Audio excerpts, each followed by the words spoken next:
আসসালামু আলাইকুম। সর্বশেষ বাংলা সংবাদে আপনাদের স্বাগত। শুরুতেই সংবাদ শিরোনাম। আওয়ামী লীগকে ছাড়া রাষ্ট্র সংস্কার ও নির্বাচন সম্ভব নয়। জয়। ফ্যাসিবাদের শিকড় চিরদিনের জন্য উপড়ে ফেলতে হবে কাদের গনি চৌধুরী। ভারতে ইলিশ রপ্তানির সিদ্ধান্ত বাতিলের আহ্বান লায়ন ফারুকের। ফ্যাসিবাদের শিকড় চিরদিনের জন্য উপড়ে ফেলতে হবে কাদের গনি চৌধুরী। বিএনপির কেন্দ্রীয় কমিটির তথ্য ও গবেষণার বিষয়ক সহ সম্পাদক কাদের গনি চৌধুরী বলেছেন, ছাত্র জনতার রক্তে অর্জিত সাফল্য নস্যাৎ করার ষড়যন্ত্র চলছে। এ ষড়যন্ত্র রুখতে হবে। বাংলাদেশ থেকে স্বৈরশাসন ও ফ্যাসিবাদ চিরদিনের জন্য বিদায় দিতে হবে। বৃহস্পতিবার সকালে নিউ ইয়র্কে অনুষ্ঠিত এক সংবর্ধনা ও মতবিনিময় সভায় কাদের গনি চৌধুরী এসব বলেন। কাদের গনি চৌধুরী যুক্তরাষ্ট্রের আগমন উপলক্ষে প্রবাসী বাংলাদেশিরা এই সংবর্ধনা ও মতবিনিময় অনুষ্ঠানে আয়োজন করেন। তিনি বাংলাদেশ সম্মিলিত পেশা আইনজীবী পরিষদের সদস্য সচিব ও বাংলাদেশ ফেডারেল সাংবাদিক ইউনিয়নের মহাসচিব। সাংবাদিকদের নেতা বলেন, দেশের মালিকানা জনগণকে বুঝিয়ে দিতে হবে। আমরা পূর্ণ গণতন্ত্র চাই, ভোটাধিকার। ভারতে ইলিশ রপ্তানির সিদ্ধান্ত বাতিলের আহ্বান লায়ন ফারুকের। 12 দলীয় জোটের অন্যতম শীর্ষ নেতা এবং বাংলাদেশ লেবার পার্টির চেয়ারম্যান লায়ন ফারুক রহমান বলেছেন, ইলিশ বাংলাদেশের জাতীয় মাছ, কিন্তু এদেশের জনগণ উচ্চ দামের কারণে ঠিকভাবে ইলিশ মাছ খেতে পায় না। তাই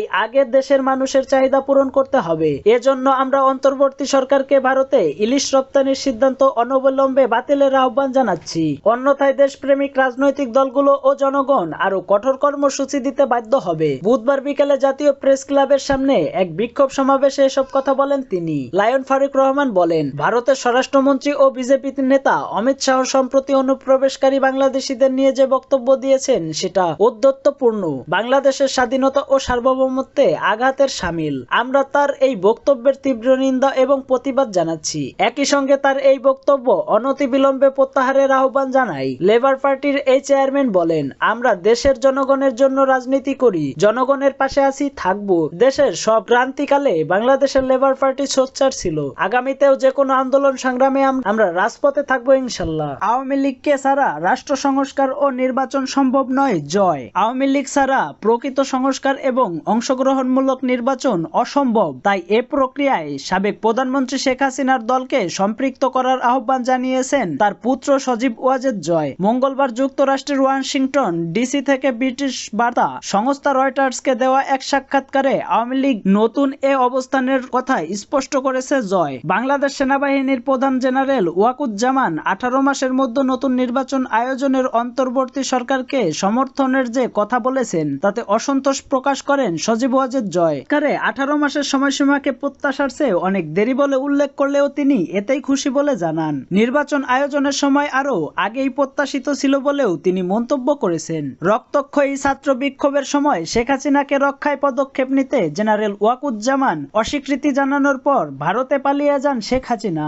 আর এর মধ্য দিয়েই সেই সময় শেখ হাসিনার ভাগ্য নির্ধারণ হয়ে যায়। প্রায় ঘণ্টা খানেকের প্রস্তুতিতে ভারতে পালিয়ে যেতে বাধ্য হন সাবেক এই প্রধানমন্ত্রী। সোমবার রয়টার্সের প্রকাশিত এক সাক্ষাৎকারে সেনাপ্রধান বলেছেন, বাংলাদেশে 1.5 বছরের মধ্যে গণতান্ত্রিক প্রক্রিয়া উত্তরণ হওয়া উচিত বলে তিনি মনে করেন। তবে পরিস্থিতি যতই যা হোক না কেন তিনি মোহাম্মদ ইউনূসের নেতৃত্বাধীন অন্তর্বর্তী সরকারকে সমর্থন দিয়ে যাবেন। ওই বক্তব্যের প্রক্রিয়ায় মঙ্গলবার রয়টার্সকে দেওয়া সাক্ষাৎকারে সজীব ওয়াজেদ জয় বলেছেন, শেষ পর্যন্ত আমরা একটা সময়সীমা পেয়েছি, এতে আমি খুশি। কিন্তু আমরা দেখতে পাচ্ছি একটি অসাংবিধানিক অনির্বাচিত সরকার দেশে নানা সংস্কারের কথা বলছে, যা পরিস্থিতিকে আরো খারাপ করে তুলবে। বাংলাদেশের সেনা অভ্যুত্থানের অতীত কিছু উদাহরণ তুলে ধরলেন জয়। তিনি 1971 সালে পাকিস্তানের কাছ থেকে স্বাধীনতা লাভের পর বাংলাদেশ সংগঠিত অভ্যুত্থানের ইতিহাসের কথা উল্লেখ করেছেন। সর্বশেষ 2007 সালে তত্ত্বাবধায়ক সরকারের প্রতি সেনাবাহিনীর সমর্থনের কথাও তুলে ধরেছেন জয়। 2 বছর পর 2009 সালে তত্ত্বাবধায়ক সরকারের অধীনে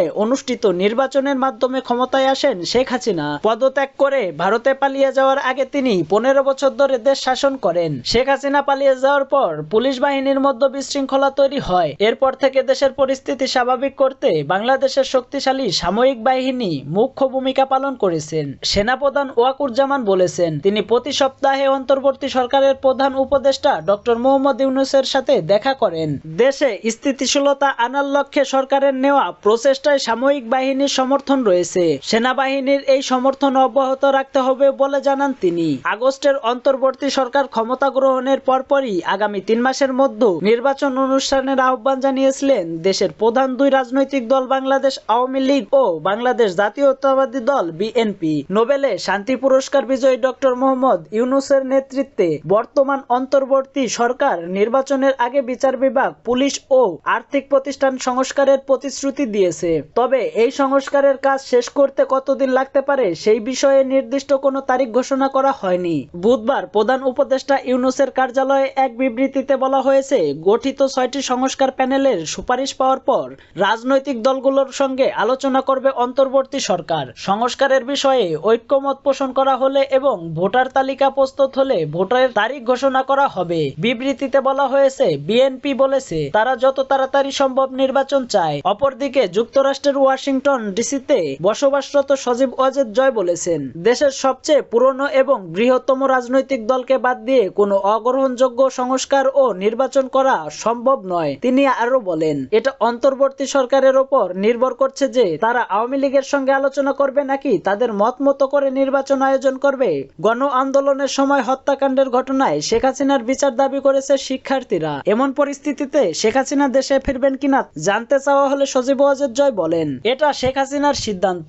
এই মুহূর্তে আমি আমার দলের লোকজনকে নিরাপদে রাখতে চাই। ইউনূস সরকার তাদের ওপর যে নিষ্ঠুরতা চালাচ্ছে সেটাকে আমি বিশ্ববাসীর কাছে তুলে ধরতে চাই। এর আগে গত মাসে রয়টার্সকে দেওয়া এক সাক্ষাৎকারে সজীব ওয়াজেদ দাবি করেছিলেন, শেখ হাসিনা দেশে ফিরে বিচারের মুখোমুখি হবেন এবং পরবর্তী নির্বাচনে আওয়ামী লীগ অংশ নিতে চায়।